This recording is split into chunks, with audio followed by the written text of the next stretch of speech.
The rabbit hole is for informational purposes only and should not be considered legal, health, tax, or financial advice. The program's participants are not responsible for any losses, damages, or liabilities that may arise from acting on the information contained within this program. All discussions and disclosures are part of the public record. We ask that listeners respect the privacy of the individuals participating or named in each episode. Thank you. Welcome to the Rabbit Hole podcast. Down the rabbit hole we go. Welcome to the Rabbit Hole with your hosts, Marty and Andy. We begin in 5, 4, 3, 2. Did you build a new home during the pandemic? We did, and it was a total failure. Let's talk about the system that promotes the largest purchase you'll ever make as the American dream, only to allow builders to cut corners and build boxes that make you sick. This story runs deep and it's personal. Join us for this episode of The Rabbit Hole, because we can't afford therapy after all these repairs.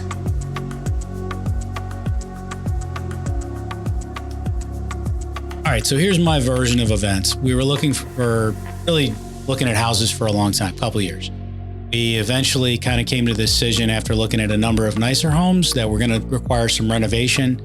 I just got to the point where I thought, let's build a house. That way I don't have to worry about any repairs or any major situations for like 10 years. This is the conversation I had with a number of my friends, and that was how I came into it. We built the home, we pulled the trigger, we bought at absolutely the right time. Thought we negotiated a decent price point, and then everything went off the rails from there. It didn't just go off the rails from the build and post-build. It went off the rails from seeing how the regulatory bodies work, seeing how the legal system works, seeing how insurance functions. And we got to the point where we had a, six-figure disaster on our hands with no end in sight. And after going for, 2-3 years, trying to get resolution, doing all the things the right way, we just got to the point where we realized that we're probably not going to get resolution. We've kind of given up, but we're not beaten. And we don't want this to happen to anybody else, because what happened to us would devastate most families. I think that's you. I don't think I've given up, but I've learned now. We still have an incredible case. We have so much evidence. I don't think that this can be ignored. I think what's missing is transparency. But without transparency, this goes nowhere, and we're stuck in a legal battle for the rest of our lives. Yeah, well, that's why we're here. That's what we're doing this. I'm not saying like we're beaten. I'm saying you that, did say that, though. Okay. So. Well, you're here to correct me. So I'm just saying, like, I don't feel like I'm beaten per se. We're beaten per se. You said we gave up, is what you said. Okay, let me reframe that. Yeah. I'm giving up on the system functioning in a way that the average citizen would believe a system is supposed to function. So let's just give a little bit more context, because that was an incredibly fast summary of what happened. Yeah. So, we're building this house. It's 2020 during a pandemic. We're trying to be really, really helpful to the builder, because we know it's a difficult time to navigate if there's all these restrictions in place, which there really weren't, to be honest. In Chesterfield, there really weren't. Builder didn't seem to have any trouble with COVID, because we never were asked to mask. We were never asked to social distance. We had our meetings. We showed up for all of them. No one ever seemed to be in the least bit concerned or worried about COVID. But for some reason, after our house started to fall apart, that's been the reason given as to why. So I think that needs to be noted, because if there is a loophole to be found, these builders will find it and they'll use it once things go sideways, right? Because they don't have to prove whether they did the job right or wrong. They only have to prove if they did it right or wrong on purpose, which is kind of ridiculous in our state. We're literally, Virginia, it's essentially requires thought crimes. Yeah. Which are impossible to like nearly impossible to prove. So you can't, did they mean to do that? Did they mean to do that terrible thing? Well, yeah, they wrote it down, said we meant to do this terrible thing. So your ceiling caved in and you spent all night. Incompetence is accepted, provided that you didn't mean to be incompetent. Yeah. So basically we built this house. They rushed us. They were like, because we wanted to move in time for school, and we were promised a really short build period. We can get you in time for school so the kids can be in the district you want. of course, they missed that deadline. And all we could do is just, give them grace and just wait it out. We homeschooled because it was during the pandemic. And we renewed our lease. They told us the house was going to be ready. So we sold our home, expecting to move into their home within a month or so. And of course, they missed their deadline. So now we've extended our rental. And it got to the point where our rental was rented after us. So we had to leave. We hit a wall. And there was no place else to go, again, middle of the pandemic, unless we wanted to live day to day in the hotel.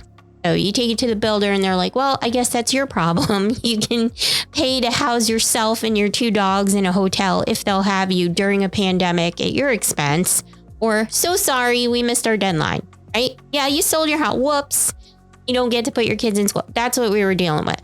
So we said, listen, we'll work with you, work with us. Let's get this done. So according to them, the house was complete enough to live in. What was not complete was fairly cosmetic as far as I could see at the time. So we said, sure, we'll work with you. Just let us move in and then we will allow you to come in and finish anything that needs to be fixed or adjusted. We had no idea the level of unfinishedness our house was in. We had no idea. Well, not just unfinished, done incorrectly with unlicensed, uninsured vendors. Right. And what we didn't understand, and this is an important point, we didn't understand that a builder could mean anything. It doesn't, I took it to mean that most of the work would be done by the builder, not outsourced to third parties, licensed or otherwise. We were told that. We were told that they were going to do it in-house and they had a staff and they had their own designer. They really like to puff up what it was they actually are, which is just a project manager. Yeah. Yeah. That's what I would define it as. I mean, I just certainly wouldn't. I'd say strike one was and I'd say this as advice to anybody, if somebody uses a religious term to sell you on their business, if they put that on their logo, probably better avoiding that. Because it's just, if you actually believe in it, that's not how you want to market yourself. And in retrospect, I fell for it. So shame on me. But that's for sure strike one. The other thing is what you said, and just the extending grace. It was a pandemic. Whatever your feelings on the COVID situation, mine are pretty strong, but whatever they are, it was a very difficult time. So I get it, man. You're running a company. You're dealing with what I thought were restrictions. I didn't see them. I'm in operation, but I kind of gave faith that there was a difficulty, challenges, whatever the case may be. So we extended grace because we want to be reasonable. And there's your first mistake, right? So we extended them grace. We had this agreement. We had a list of about 120 items that we needed to have finished.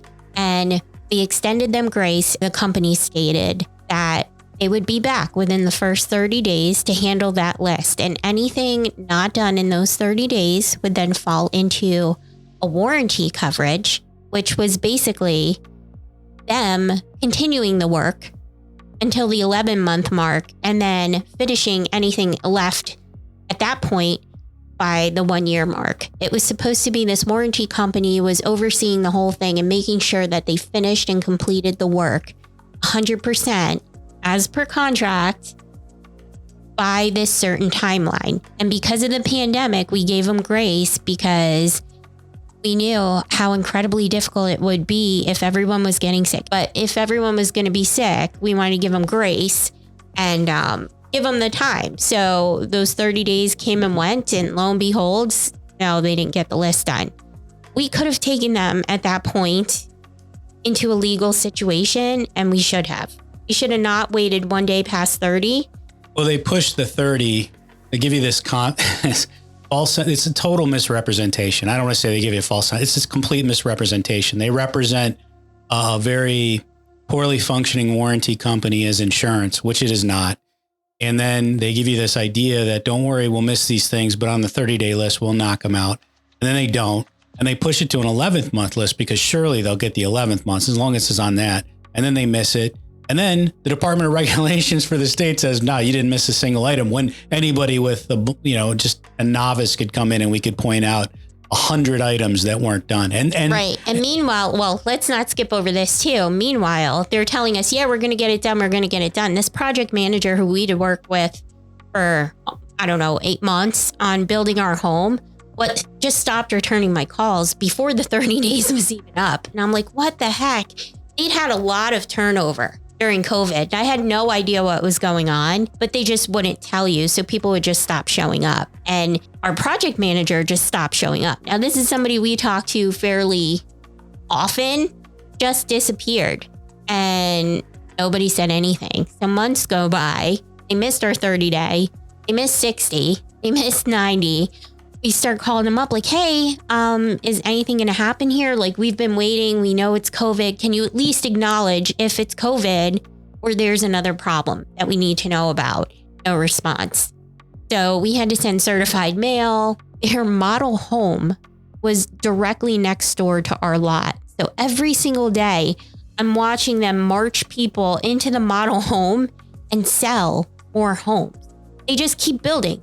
And then when I would say, hey, we're having an issue at our house, they'd be like, oh man, we're so sorry. We don't have anybody to come by and do that. And I would bring it up. I would say, right across the street, you're building another house. You guys can't stop by with a wrench and maybe tighten up some loose pipes. Like, you don't want to come and take oh no, we'll get there. We'll get there. And then you call and they wouldn't answer the phone, which is odd.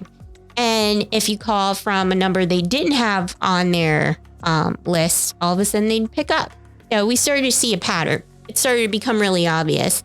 Turns out our meeting with their warranty manager after the first time we threatened legal action by certified mail, they were like, okay, here's a warranty manager. And that's when we first got to meet our, I don't know, what would you even call him? I don't want to say his name because it's probably embarrassing to him, but he would come over and he was basically their warranty guy. Everybody knows who he is. He started to come over and just kind of smooth things over and be real nice and say, no, we're going to get to it. This isn't how we do things. We're going to take care of you guys.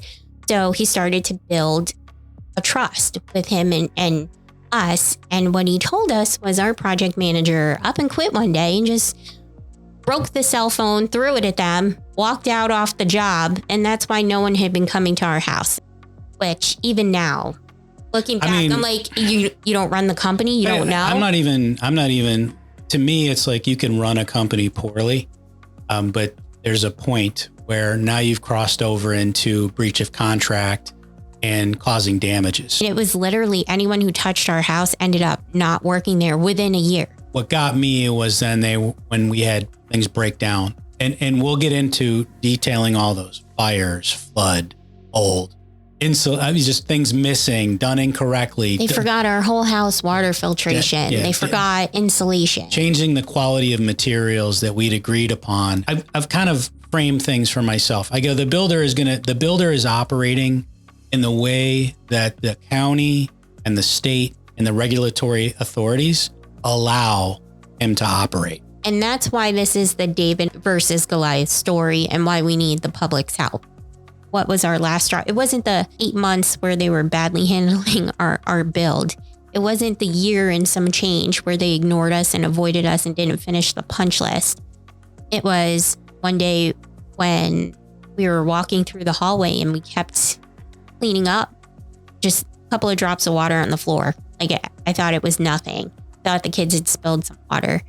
And you walked by, same thing. It happened to me again later on that night. And it didn't occur to me to look up. I was just like, whoa, that's weird. Going on about my business. There was a rainstorm that week. And during that week, I was working in my upstairs studio and I heard this sudden rush of water. And I don't mean like a little bit of water. I was kind of like, is this tornado? Is this water? Like it was that loud. I heard like really loud and I couldn't figure it out. I thought it was weird. I started looking all over. I asked you guys. I ran around the house. I'm looking at, I couldn't see anything. It sounded like it was inside the house, but again, our walls are so thin. I can hear literally everything that happens outside. So I was like, it must have happened outside. It must be nuts. Next day, drips of water. I'm like, how weird. And then all of a sudden our HVAC system stopped working. And we texted the handyman warranty guy who very quickly sent us off to their HVAC vendor. We were constantly complaining about issues. And the kid came out, took a look at the machine, was like, oh, your condensation line's clogged. So I vacuumed it out. It's all set now. Now it's working. And the HVAC did it. It turned back on. But I was looking at it and it was sweating. It looked like you hosed it down to clean it off or something. And this is inside, mind you. Yeah. It's an indoor unit. Indoor unit. Sweating. Right. So I'm like, okay. And he was like, no. Now that the condensation line's cleared out, it's going to work. All right. So we go on about our business. Maybe 2 hours later, we're like hanging out, doing our thing, relaxing, getting ready to go to bed. All of a sudden, hear something. And then I don't know what made us go out to check on the kids or something. And I saw the stupid water drips again. And I looked up and I was like, oh, we have a leak. And it looked like the tiniest leak. You wouldn't think it was anything big. It was just a little drip. We texted, oh, we'll send someone out Monday. I think it was Friday night when it happened. And then later on, nope, more water. And then we're noticing it in other places. It just spread from there and just kept going and going. And we're putting buckets out. Now I'm getting nervous. We just moved into this house and my immediate thought is, holy crap, I built this house new. I didn't have to worry about mold. Now I'm freaking out. And I am, granted, a little bit of a hypochondriac about that stuff. I have 2 kids with heart conditions, one that had ataxia. So it's super important to me. I just want to point out that you don't have to worry about that because builders, mold expert, assured us that if you don't see mold, it doesn't exist. Right. Which is, I'm pretty sure that's the truth. Right. And if you can't put your finger through a wall, then it's not really there, which is, yes. Well, there was also with the water, it was talking about something like that along the way. And they told us that was pipes expanding.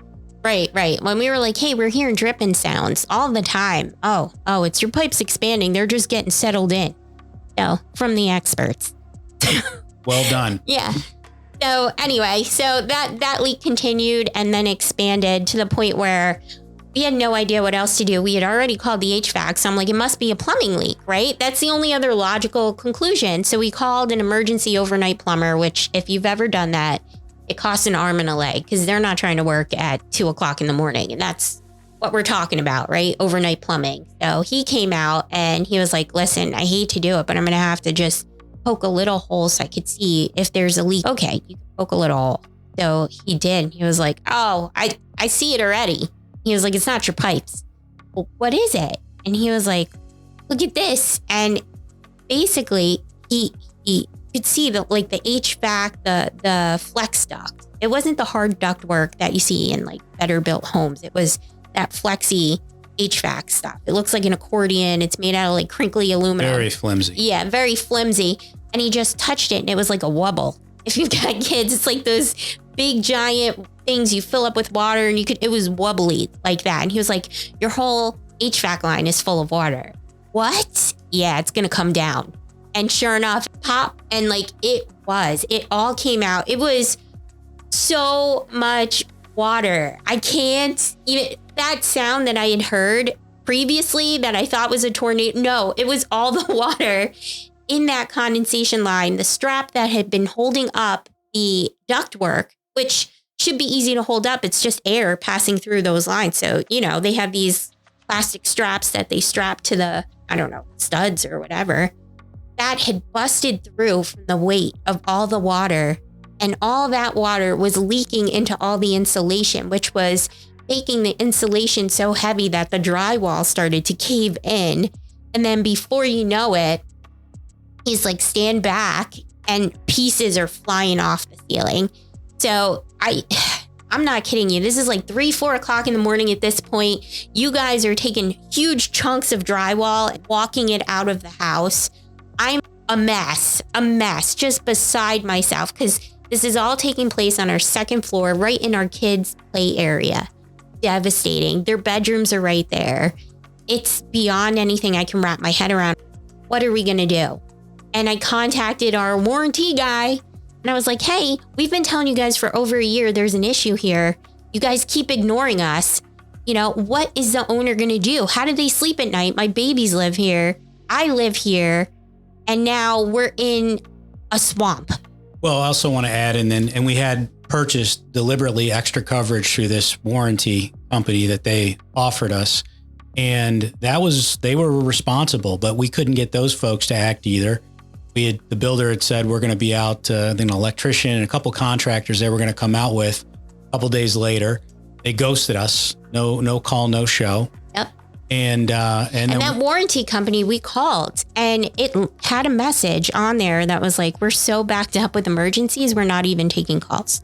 That was the response we had. We had no place to turn except our own homeowners insurance, who quickly informed us that when it's workmanship, guess what? Homeowners doesn't apply. Right. So you can tell us all day long it's in our imagination, and it's just, well, one of the largest insurance companies in the world disagrees, and they feel it's workmanship. But I want to kind of wrap this up. After that flood, following the mold remediation, somebody approached me, one of the workers, and asked if we needed this. It essentially was evidence of a fire. They were cleaning up for the fire. And I said, no, we had a flood, not a fire. And they said, well, this is what we found in the walls when we were cleaning it out. And it was a manual that had burnt up. So fortunately, that manual did not cause a broader fire in the home. And it definitely this is where I go, God did step in on our behalf. It was the flood that put out the potential. Well, it was a fire, but God knows where it would have went. Had the HVAC not filled up with water, then that fire would have exploded in our closet. And I have a studio right next door with, flammable stuff, because that's what I do for a living. And it would have lit this house up, and we wouldn't have been able to get out. Yeah. So that was when I said, I'm done with the delays. I'm done with being ignored. I'm done with all of the nonsense. What I took away wasn't just that the builder was the builder. What I took away is the system is structured in a way to run out the clock for the builder. The system is structured in a way where you can't really take effective legal action. Consumer protection, it doesn't apply to homes. So along the way, what I found was a very dirty, very broken system under the smooth veneer that I found to be Virginia, which I'm sad to say, because I moved here over a dozen years ago, plugged in. I've got great friends. I encouraged other family members to move here. And now I feel like this experience makes me question the whole state and whether or not I should be here long term. Because if I can't trust this contract, if I can't trust the law in this situation, what am I going to do if I ever need to depend on the system again, if I need to trust it? So that's kind of why that's a great point to bring up. And that's kind of what we're doing here now, is we're coming to you out of a last ditch effort, not really desperation, but coming to you knowing that across the country, there are thousands of families dealing with the same exact thing. If the states are refusing to get rid of these arbitration clauses and protect their citizens, then maybe we do need to take this to a federal level and make it so that builders are held responsible for all of their bad installations. These things, the mold sickness, the fires, the losses, you shouldn't have to hand someone money for a finished product and then be held responsible to fix or complete that very expensive project. That is a breach of contract, and best believe every corporation who has a broken contract, they get their resolution. So why aren't we getting ours? We are going to make everything public here. I'm going to tell you right now, I built in the Roundtree subdivision in Chesterfield County, Virginia. My builder was Covenant Building and Design. Yeah, let's see how you do under pressure. Oh, yeah, I've been wanting this forever. I've been in the field with whatever they throw at me. Brush it off, pick myself up, moving on to the better. Okay, hey, yeah, ain't no errors, baby, it's a new era. I wake up early, feeling rich like I'm Kesha. I get to the paper, boy. Extra. Work with me, you know that I got it. Come with me, let's take a trip to the